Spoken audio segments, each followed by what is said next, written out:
So welcome to week 4 of the semester. This is the semester where students start to freak out a little bit because they need to be working on their paper, and we will be workshopping it very shortly. So there's no need to be freaking out. As you can see here, it says keep calm and write your damn paper. As long as you're working on your essay this week, you are good. So the reason for this short video is that I wanted to show you the link to the MyMLA form. Okay, obviously we're going to be using MLA as our citation system in this class. I'm going to click on that link and it takes us to this. And as always, we are not going to look at it in the reading pane.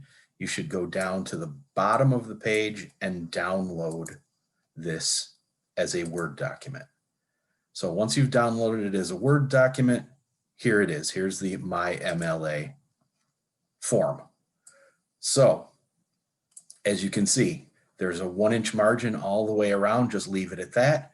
Up here, if you double click up here in the header, you're going to want to change where it says last name to your own last name, and then double click back down here, and that will create the header. Then obviously you need to write your name here. And then obviously Professor Perry is me. The course title for this is Writing Seminar, and then whatever section you are for this particular course, and then today's date. So today is, for me, January 18, 2021. Okay. Now, the thing with this template is that I have some advice here, which we'll go through really quickly, and then I'll show you what to do with that advice, because what we're doing is we're setting up the blank template for you to type your drafts into so that you have a perfectly formatted MLA document. So all MLA essays always have a title that would go here. Whatever the title of your essay ends up being, that goes right here.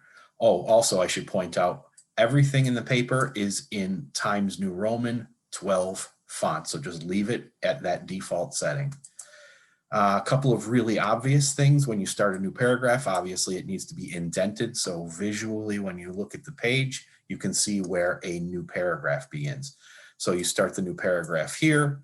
When you include essays and articles in your paper, the titles of those articles or essays go in quotation marks, but if it is a longer work like a book, a film, or a journal, those go in italics. We'll be working on that in more detail on another day.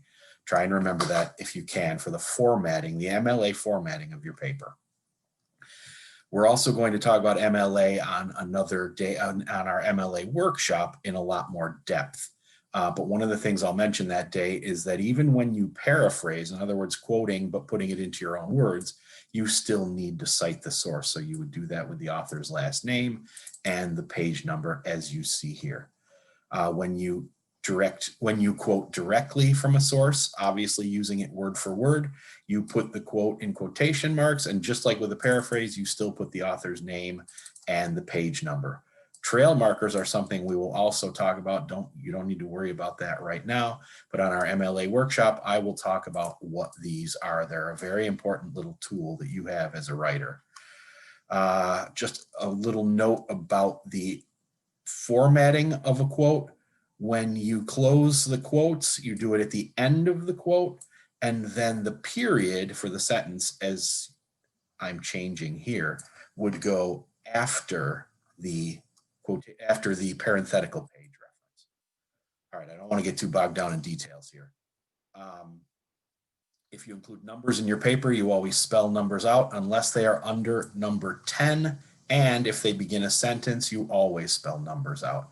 There's a little grammatical advice here you'll want to look at on your own.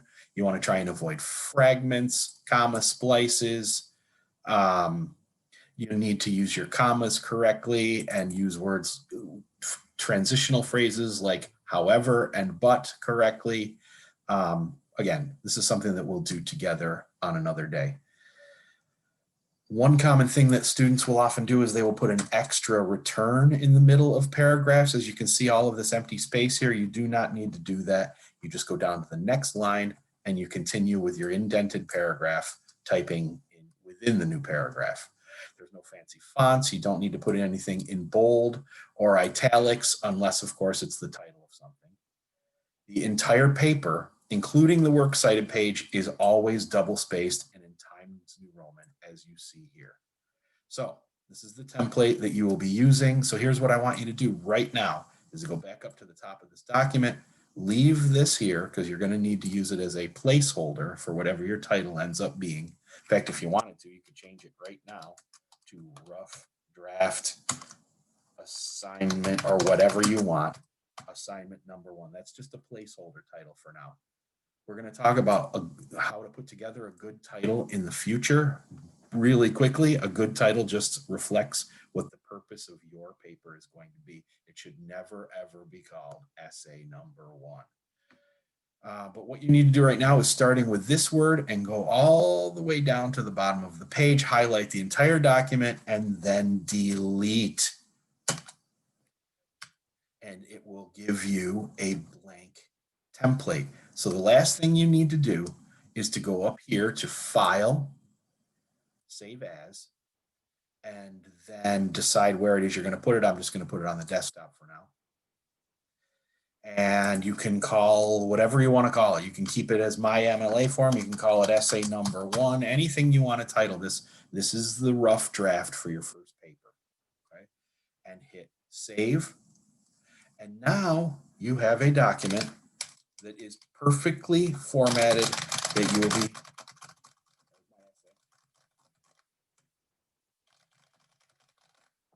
and that will be what you use for all of your papers in this course, formatted perfectly in terms of MLA. On the MLA workshop day, we will talk about how to create your works cited page in much more detail. But for now, that's all you need to know about this MyMLA document. So if you have any questions, don't forget to email me, awpgsl@rit.edu. Have a great day and a great week. Work hard on your paper.